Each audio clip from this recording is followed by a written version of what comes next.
Quiero que meditemos ahora en la palabra de Dios y tengo un pequeño PowerPoint que quiero presentar, compartir con ustedes. A ver, y tiene que ver con los tiempos en que estamos viviendo y también compartiendo o meditando en Jesús y en su poder. En Mateo capítulo 4, comenzando el versículo 23, dice que Jesús enseñó, predicó y sanó.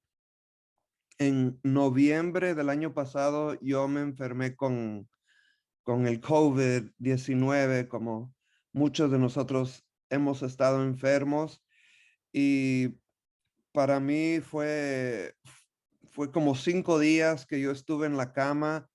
No tenía energía, tuve fiebre, mi cuerpo estaba débil, pero lo que más me asustó fue ya en lo final, cuando tenía mucha flema y mi cuerpo como que estaba tratando de sacar todo, y ahí es donde yo sentía que los pulmones se me congestionaban mucho, y a veces yo decía, si no puedo respirar, voy a llamar a la ambulancia", pero gracias a Dios no llegó a ese punto, y Dios me sanó y me recuperé, pero yo sé que mucha gente no logran recuperarse precisamente en la falta de oxígeno, la respiración.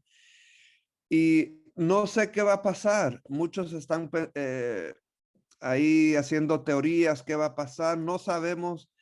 Esperamos que esta pandemia mejore y salgamos de esto, ¿no? Yo sé que estamos cansados de usar la tapabocas, la mascarita.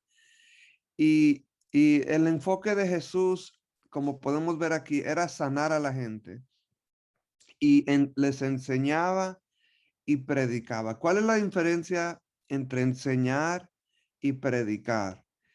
Yo entiendo que la diferencia entre enseñar y predicar es que la prédica requiere una decisión donde Jesús estaba enseñando y sanando para que las almas que escuchaban esa prédica, esa combinación, tomara una decisión.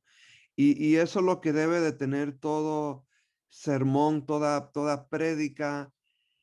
Idealmente debe de tener un llamado, ¿no? Es bonito aprender, pero ¿cuál es la decisión que vamos a tomar?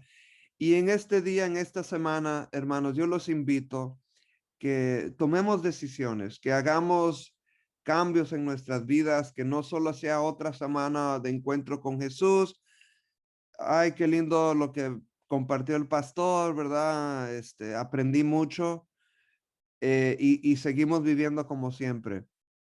Yo no los conozco la mayoría de ustedes, pero entre ustedes y Dios, hagamos cambios, tomemos decisiones para que nuestra vida esté sellada para la eternidad. Nuestro cerebro es tan potente que si hicieran una computadora hoy en día como nuestro cerebro, sería el tamaño del edificio del Empire State Building que, que pueden ver acá de moradito, este edificio en Nueva York. Así de grande tuviera que ser una computadora con la misma potencia de nuestro cerebro, y requeriría la fuerza de estas cataratas del Niágara y esa cantidad de agua para enfriar o no permitir que una computadora de ese tamaño, esa magnitud, se sobrecalentaría. Y a veces muchas veces yo me admiro con la tecnología, con los teléfonos, con los iPads, con las computadoras. Yo digo, wow, cómo hemos avanzado. Pero si hacemos una pausa y comparamos a este órgano que está en nuestro cráneo, en medio de nuestras orejas, la mejor tecnología que el humano ha hecho no se compara lo que Dios ha hecho Y lo que nosotros tenemos, la capacidad de recordar y procesar, es increíble, hermanos.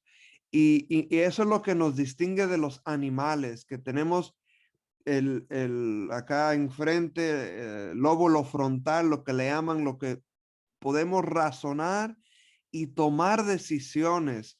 Eso es lo más lindo, ¿no? El libre albedrío que Dios nos permite decidir lo que queremos hacer con nuestras vidas. Y yo he notado en mi vida personal que cuando yo le pido a Dios y le suplico que me libre del mal, que me guarde de tentación, Él me ayuda, hace la diferencia. Pero también yo sé que si uno rechaza a Dios y uno siente esa lucha de la conciencia cuando el Espíritu Santo nos está eh, apelando y diciendo, no haga lo malo, haz lo bueno, no haga lo malo. Y uno dice, ya déjame en paz, ya no quiero que me molestes. Saben, Dios es tan amoroso que Él dice, bueno, ya no te voy a molestar. Y el corazón se vuelve frío, se vuelve duro, uno se va alejando de Dios. Y hermanos, que nuestra decisión sea diaria durante el día varias veces, que Dios nos suavice nuestro corazón, que nos humille, que nosotros podamos tener el Espíritu Santo constantemente con nosotros en nuestro cerebro para que podamos tomar esas buenas decisiones. En Apocalipsis capítulo 10 hay un ángel que está hablando con Juan. Y saben, ese ángel en Apocalipsis 10 es Jesús. El ángel de Apocalipsis 10 es Jesús. Algunos dirán, pero ¿cómo? ¿Por qué? ¿Dónde dice eso? Bueno, las características del ángel en Apocalipsis 10 en la palabra de Dios solo son reservadas exclusivamente para Dios. Por ejemplo, Apocalipsis capítulo 10, el ángel tiene la descripción de una nube, de un arco iris. Dice que su rostro, su cara brillaba como el sol. Las piernas, perdón, estaban encendidas con fuego, como lumbre. Y nunca en la palabra de Dios eh, le da esas características a ningún otro ser sin ser Dios. Y podemos llegar a la conclusión que Jesús es el que está hablando con Juan en Apocalipsis 10. ¿Y qué dice Apocalipsis 1:1? Que Apocalipsis es la revelación de ¿quién? De Jesucristo. Todo el Apocalipsis, el libro es de Jesucristo. Y aquí podemos ver otro ejemplo. Y quiero compartir con ustedes un poquito de Apocalipsis capítulo 10, porque tiene que ver con la pronta venida de nuestro Señor Jesús, que lo esperamos con brazos abiertos, ¿no es así? Y vamos a ver qué podemos aprender y qué decisiones podemos tomar basados en Apocalipsis 10. Sigue diciendo Apocalipsis 10 que Jesús grita y él es el grito similar que podemos ver en Primera de Tesalonicenses 4:16. Cuando Jesús venga por la segunda vez, dice que él va a venir con un grito. Y también se le compara a un león y hay 7 truenos, 7 ruidos sumamente recios en Apocalipsis 10. Y cuando Juan los escucha, Jesús le dice, no lo anotes, no compartas lo que escuchaste en esos 7 truenos. Y vamos a meditar un poquito de qué está hablando, qué tiene que ver eso eh, en unos momentos. Pero antes quiero compartir con ustedes lo que pasó durante la Segunda Guerra Mundial, un plan de rescate que pasó en Francia, en una ciudad que se llama Dunkirk. Y no hace mucho hicieron, hace un par de años, una película basado en esto. Es un poco violenta porque obviamente tiene que ver con la guerra. Pero ¿qué pasó en la ciudad de Francia, en Dunkirk? Es que esto fue en el año 1941. Los Estados Unidos no había entrado a la Segunda Guerra Mundial aún, y la mayoría de la batalla era entre los ingleses y los franceses contra los alemanes. Y los ingleses y los franceses estaban tratando de defender esta ciudad en Francia, en Dunkirk, contra los alemanes, pero llegó un punto después de meses y años de estar peleando que se les acabó los materiales, las amuniciones, ya no tenían para pelear, los tanques se le habían acabado, el combustible, la gasolina, también los helicópteros, los barcos, y básicamente cientos de miles de soldados franceses e ingleses quedaron atrapados en esta ciudad de Dunkirk. Y los alemanes tenían más recursos y ellos ya venían en un par de días de vuelta con más tanques, más balas, y estos soldados iban a morir. El líder del Reino Unido, de United Kingdom, que era Winston Churchill, él estaba desesperado y dijo, tenemos que rescatar a estos soldados, tenemos que rescatarlos, ¿qué hacemos? ¿Qué hacemos? Y él le mandó a sus generales, él les dijo, manden barcos, manden aviones, manden tanques, saquen a esos soldados. Pero ¿saben cuál fue la respuesta de los generales? No hay. Se acabó todo, señor Churchill. No hay cómo rescatemos a estos soldados. Entonces, ¿saben qué él hizo? En una desesperación, él suplicó al pueblo y él dijo, todos los civiles, todos los del pueblo, cualquier persona, si tiene un barco de remar, si tiene un barco de pescar, si tiene un yate privado, todo tipo de nave que pueda flotar, necesitamos, les rogamos que vayan a Francia, Dunkirk, y rescaten a los soldados, tráiganlos de vuelta. Y para muchos que conocen esta historia que pasó, fue un éxito. Lograron rescatar a cientos de miles de soldados franceses e ingleses antes de que las tropas alemanes los mataran. Hermanos, nosotros estamos en una situación, en unas circunstancias bien similar, donde si Dios no interviene, nosotros en este mundo vamos a ser destruidos por el pecado, por la muerte, por la maldad, por el Lucifer, por Satanás, sus ángeles. Este mundo va de mal en peor, vamos de Guatemala a Guatepeor, porque nos estamos destruyendo, ¿no? Y Dios creó un plan de rescate desesperadamente. ¿Qué podemos hacer? ¿Qué podemos hacer? Como muchos de nosotros sabemos, y mandó a su Hijo, Dios el Hijo, a Jesús, para morir, sacrificar por nosotros. Y es la única forma, hermanos, de nosotros evitar la separación eterna, la muerte eterna de Dios, es aceptando el sacrificio de Jesús. Yo les invito, tomemos esta decisión por Jesús hoy día. Muchos hoy en día se mueren, se matan por el oro, por la ambición, ¿no? Y les comparto dos ejemplos de exploradores, conquistadores españoles que fundaron lo que es las Américas hoy en día. Por ejemplo, Ponce de León. Él estaba desesperado buscando la fuente de la eterna juventud y él hizo muchas masacres, muchos desastres, muchas muertes de los indígenas. También fue Pizarro buscando El Dorado, la ciudad del oro.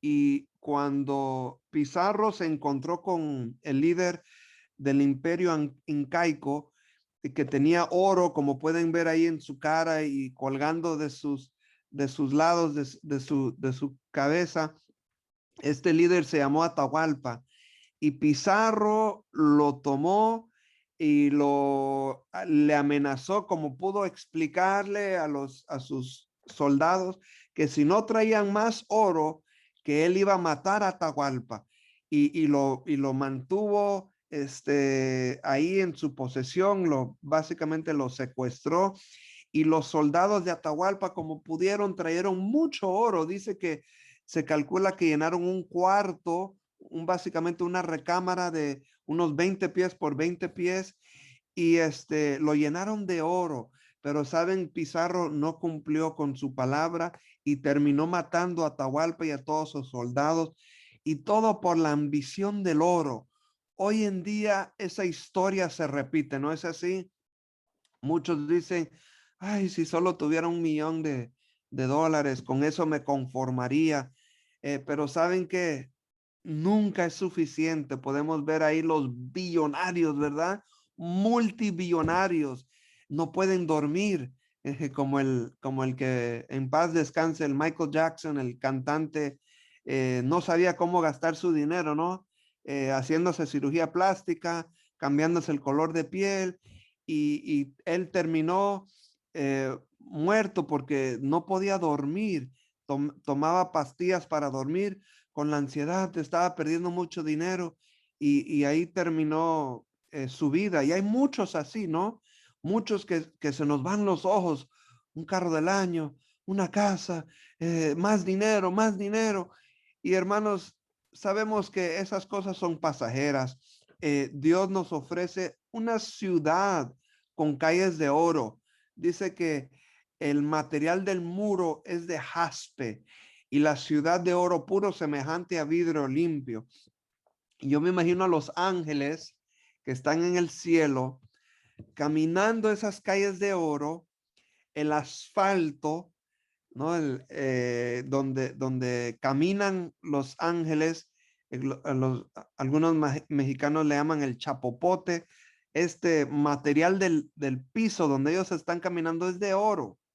Yo me imagino los ángeles mirando, contemplando nosotros los humanos acá en la tierra y diciendo, miran esos humanos, qué triste, se están matando por el pedazo de asfalto, por pedazo del piso, por el chapopote que se quieren poner en su cara, y quieren ganar ese oro. Por eso se están matando, y para nosotros ahí nosotros caminamos, y es un poco chistoso, ¿no? Donde ellos caminan, nosotros nos estamos matando por pedacitos de básicamente de piedra, de nada. Y Dios dice que nuestra ciudad, nuestro tesoro, debe de estar allá en el cielo, y donde está nuestro tesoro va a estar que nuestro corazón. En Apocalipsis 10, Jesús le ofrece a Juan un rollo, y Juan, este rollo, este libro, él se lo come. Y como sabemos, la historia de Apocalipsis 10 dice que fue bien dulce en la boca de Juan, pero cuando lo pasó, cuando se lo tragó y le llegó a sus entrañas, a su panza, dice que fue bien amargo. Y sabemos que esto se refiere al gran chasco, donde si ustedes comparan Daniel 2, Daniel 7, Apocalipsis, y hacemos las comparaciones, esto tiene que ver con 1844, cuando nació, de ahí nació la iglesia adventista, el movimiento de la iglesia adventista del séptimo día, después del gran chasco, donde se pensó que Jesús iba a venir, pero tuvo que ver con lo que nosotros entendemos que es cuando Jesús pasó del lugar santo al lugar santísimo. Y podemos hacer las comparaciones donde este ángel de Apocalipsis 10, que es Jesús, dice en Apocalipsis 10 que él tenía un pie en el mar y un pie en la tierra. ¿Qué representa el mar y la tierra en la profecía? Dice Apocalipsis 17 que el mar representa la muchedumbre, mucha gente, las masas, y habla de una bestia que sale del agua, del mar, y Apocalipsis 13 habla de otra bestia que sale de la tierra. Entonces, básicamente, la bestia que sale del mar es Europa, donde hay mucha gente. Y la bestia que sale de la tierra viene siendo los Estados Unidos, donde los Estados Unidos comenzó donde no había mucha población, mucha gente, por eso estaba seco, es tierra. Y esto nos tiene que explicar, hermanos, que el evangelio ya se repartió en todo el mundo, en Europa, en las Américas, y esto es lo que representa los pies de Jesús en la tierra y en el mar, que el evangelio se va a compartir, se va a regar, se va a esparcir en toda la tierra. Y algunos piensan, pero falta la China, falta la India, y eso va a venir rápido, hermanos. El evangelio no va a parar. Dice que la palabra de Dios no regresa vacía. Y pronto, en un futuro no muy lejano, todos de este mundo ya van a tener la oportunidad de haber recibido el evangelio y tomado una decisión.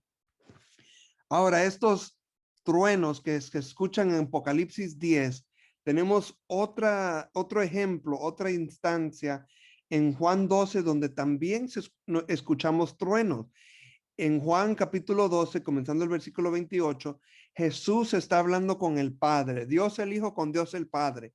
Y él dice, Padre, glorifica tu nombre. Entonces vino una voz del cielo, este era Dios el Padre, que le contestó, ya lo he glorificado y lo glorificaré otra vez. La multitud que estaba presente y escuchó decía que había sido ¿qué? Un trueno. Otros decían un ángel le ha hablado. Y obviamente Juan, que está escribiendo el Evangelio de Juan, él escuchó el trueno o lo que escuchaba como un trueno y él entendió lo que decía, él interpretó el trueno porque lo tenemos en la Biblia y él citó no lo que dijo el Padre. Ya lo he glorificado y lo glorificaré otra vez. Entonces, él entendió este trueno, pero otros dicen que sonaba como un ángel. En otras palabras, yo me imagino una voz dulce, melodiosa, bien linda la voz, pero sumamente recia como un trueno. Y ellos captaron, entendieron lo que decía la voz. En otras palabras, en Apocalipsis 10, cuando se escuchan los 7 truenos, Juan, el revelador, que entendemos que es el mismo Juan del Evangelio de Juan, pero ya mayor de edad, él entiende lo que dicen los 7 truenos y él está a punto de anotarlo, pero ¿qué le dice Jesús? No lo anotes, no escribas lo que escuchaste. Y entendemos, hermanos, que esto es básicamente el gran chasco, donde Juan escuchó que el pueblo de Dios iba a pasar por una decepción, un gran chasco de que 1844 Jesús no iba a venir y muchos iban a quedar desanimados, muchos iban a perder la fe, pero Dios le dijo, no lo anotes porque si uno sabe que algo va a pasar, no vamos a orar con el mismo fervor. Si mi abuelita, por ejemplo, está enferma y yo sé que ella va a fallecer en 2 días, no voy a orar con el mismo fervor si yo supiera que a través de mi oración ella va a vivir otros 10 años. Yo no sé, Dios sabe, por eso tenemos que confiar en Él. Y a veces eso es porque Dios a veces no nos comparte muchas cosas. Algunos dirán, pastor, ¿a qué se refiere? ¿Cómo dice eso? ¿Por qué? Les voy a dar un ejemplo eh, y tenemos una cita del Espíritu Profecía donde ella dice de estos truenos, del contexto de Apocalipsis 10, dice que este mensaje anuncia el fin de los periodos proféticos. El chasco de los que esperaban ver el Señor en 1844 fue muy amargo para los que habían aguardado tan ardientemente su paración. Dice, Dios permitió que ocurriera este chasco y que los corazones se manifestaran. Y en otra cita, ella sigue diciendo que y esto está en tomo 2 de mensajes selectos, y ahí pueden ver las páginas 123 y página 96. Ella dice que Dios va a permitir muchos movimientos disidentes, fanáticos en la iglesia, y él lo tiene que repetir o tiene que permitir que se repitan, porque aunque va a traer mucha confusión y incredulidad, porque esto se tiene que cumplir para que Dios permita que el enemigo haga lo que haga y deshaga, y él pueda decir: yo permití, el libre albedrío, todo escogieron, y no, o sea, no hice trampa, porque el acusador lo está acusando de no ser un Dios justo. Bueno, un ejemplo lo vemos cuando Jesús entró triunfantemente en Jerusalén, sentado en un burrito, no en un asno blanco. ¿Y quién estaba detrás de esta entrada triunfante? Fue Jesús, porque Jesús le dijo a sus discípulos: en tal lugar van a encontrar un burrito, tómenlo, vengan. Y Jesús se montó y él entró a Jerusalén, y todos con las palmas gritaban hosana y tiraban sus mantos donde el Jesús iba a pasar. Jesús permitió esto, aunque fue un gran chasco, ¿verdad? Porque ellos lo estaban recibiendo como un rey terrenal, como el libertador de Roma. Aquí viene el Mesías y él nos va a libertar, nos va a liberar de esta opresión política de los romanos. Pero Jesús lo permitió, él asumió el rol, él dijo: está bien. Y para muchos fue una gran decepción, ¿no? ¿Cómo es que Jesús fue sacrificado? ¿Cómo es que murió? No lo entiendo. Y no, que él era el Mesías, y muchos no lo entendieron hasta después de que él murió y resucitó, el plan que el Mesías tenía que morir. Lo mismo pasó, hermanos, en 1844, donde muchos tiraron los brazos para arriba y dijeron: no, nos confundimos, esto fue una pérdida de tiempo, y se dieron por vencidos. Pero algunos dijeron: no, ¿qué pasó en 1844? Y siguieron estudiando la palabra de Dios, y Dios le reveló a través de dos personas antes de Elena G. de White, pero Elena G. de White fue la que eh, exitosamente compartió las visiones, y fue la profeta que Dios siguió utilizando, pero ella no fue el plan original, lo que los otros dos antes no cumplieron con las revelaciones. Y así pasa con nosotros, hermanos. Voy a ir concluyendo. Dios sabe por lo que estamos pasando. Dios sabe tus dificultades, Dios sabe tus luchas, y Él los permite sabiendo que eso va a mejorar nuestra fe. Sigamos orando por las luchas que estamos atravesando. Muchas veces no entendemos por qué estoy pasando por esta dificultad. Dios, ¿por qué lo estás permitiendo? Hermano, yo te quiero animar, hermana que me escuchas, que esa lucha, esa prueba que estás pasando, es para tu salvación y para la salvación de muchos más. Aunque tú no la entiendas, tú no veas la luz al final del túnel, como dice, pero sigue orando, no te des por vencido. Dios tiene que permitir que muchas cosas pasen en tu vida, en la iglesia, en el mundo ahora mismo, pero sigamos animados, sigamos orando fervientemente. En lo que voy concluyendo, Apocalipsis 10, versículo 7, habla de un misterio que tiene que terminar. Y este misterio tiene que ver con el evangelio, el misterio de la encarnación de Dios. Dice Romanos 16: y al que puede hacerles firmes según mi evangelio y la predicación de Jesucristo, y según la revelación del misterio que se ha mantenido oculto desde tiempos eternos. Hermanos, la palabra de Dios solo habla de dos misterios. Habla de este misterio del evangelio, y habla del misterio de la iniquidad o del pecado. En otras palabras, no entendemos, no captamos por qué Dios permitió el pecado, por qué ha entrado, etcétera, etcétera. Y tampoco entendemos el plan de salvación, cómo Dios se hizo un hombre, y muchos se preguntan por qué Dios fue a morir por esos humanos tan malagradecidos. Es un misterio. Bueno, Apocalipsis capítulo 10, si tienen sus Biblias y ven el versículo 7, dice que va a llegar un momento antes de la séptima trompeta. ¿Cuál es la séptima trompeta? Es la segunda venida de Jesús. Antes de la segunda venida de Jesús, el evangelio ya no se va a predicar. Va a llegar un momento donde las puertas de la gracia se van a cerrar y la salvación ya no va a ser posible. Y lo podemos ver ahí en Apocalipsis 10.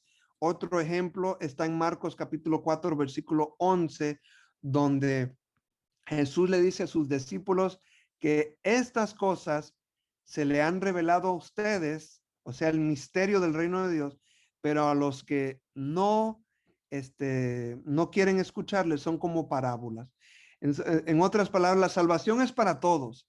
Jesús murió para todos, pero cuando yo tomo una decisión, cuando yo tomo un paso, Jesús entonces me lleva al siguiente paso. Y eso lo vemos vez tras vez en la palabra de Dios, donde Dios llamó a Noé, construye el arca. Noé respondió. Entonces Dios siguió la relación con Noé y lo salvó del diluvio. Y cuando terminó el diluvio le hizo un pacto, ¿no? Con el arco iris. Lo mismo con Abraham.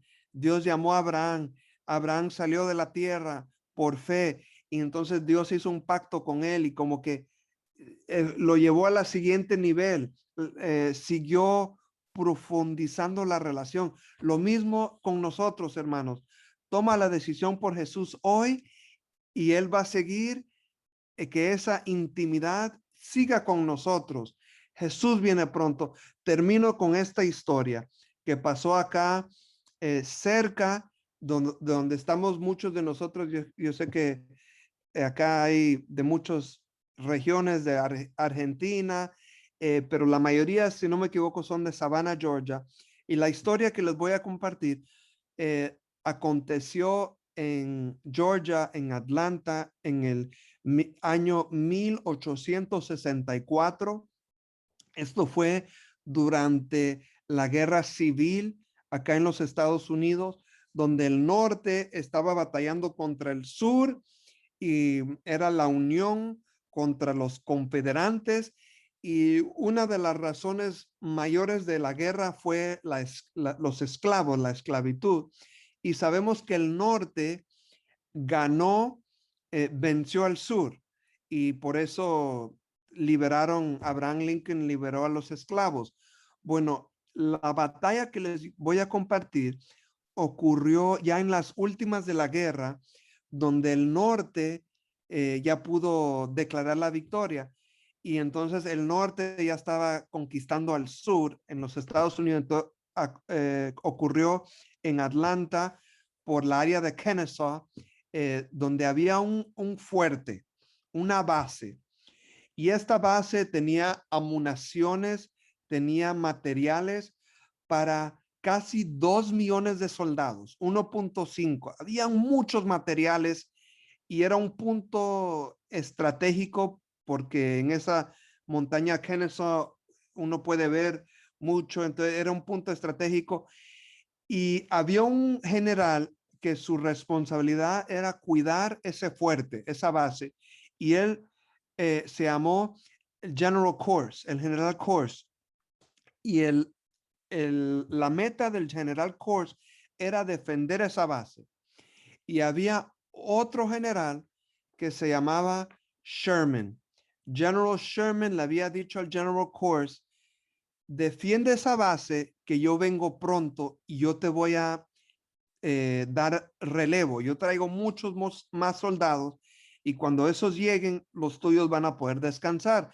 Mientras yo llegue, haz todo lo posible para defender esa base. Ahora, General Sherman venía con miles de soldados. Se calcula que él tenía más de 10,000, aproximadamente 20,000 soldados con caballos y ellos venían a defender esa base, pero saben que General Corps le habían quedado solo 1,500 soldados. 1,500 soldados, no tenía muchos soldados, se le estaban acabando a los soldados y los del sur le habían rodado la base, dice la historia, con 6,000 soldados, ¿ok? 6,000 contra 1,500, pero los 1,500 traían, la ayuda venía en camino.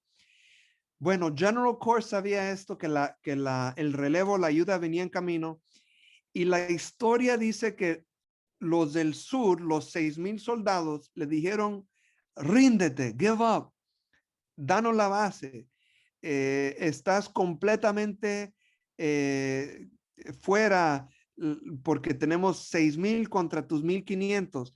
Y General Corps, ¿saben qué dijo? No me doy por vencido. I won't give up. No. Y él batalló, muchos murieron, muchos fueron heridos. La historia dice que el General Corps recibió 3 balas. 3 balas, estaba entre la vida o la muerte, pero él sobrevivió para ver a General Sherman llegar con todas sus tropas y tuvieron la victoria, defendieron la base y fue una de las últimas batallas donde el norte, la Unión de los Estados Unidos, ganó la guerra civil. Hermanos, yo sé que muchos que me están escuchando están sufriendo y sentimos que ya hemos recibido 2, 3 balas. Estamos perdiendo mucha sangre y le decimos al general Jesús, ¿cuándo vienes? Ya no tengo fuerza, no tengo energía. Ven, Jesús, pronto. Jesús dice, no te des por vencido. Sigue batallando, sigue peleando la buena batalla, sigue predicando el evangelio, sigue amando, porque yo vengo con el relevo. Jesús viene pronto, hermanos.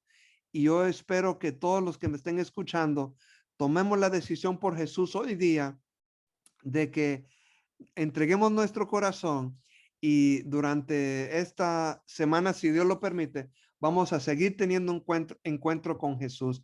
Así que si esa es tu decisión, yo te invito que lo aceptes hoy en día y que tomes la decisión. Yo quiero terminar con una palabra de oración. Perfecto, gracias. Oremos. Querido Padre Celestial, te agradezco por este grupo de hermanos que me están escuchando, Señor. Ellos han sacrificado su sueño, su tiempo, porque quieren mejorar su relación contigo, Señor.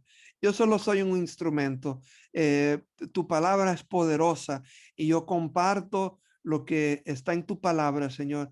Que tú nos ayudes en esta semana, todas las mañanas, que podamos seguir meditando en tu palabra y que decisiones puedan ser tomadas para tu honra y gloria, que cambios puedan acontecer en los hogares, en los matrimonios, en las crisis que estamos atravesando, que podamos ver la luz al final del túnel, aunque todo esté oscuro, y que nos traigas ánimo, nos traigas aliento y que nos ayudes a entender que tú lo estás permitiendo todo por tu santa voluntad y que todo va a haber valido la pena cuando Jesús regrese en gloria. A través de esa sangre, sacrificio y ese amor de Jesús, te pedimos y te oramos todo esto. Amén.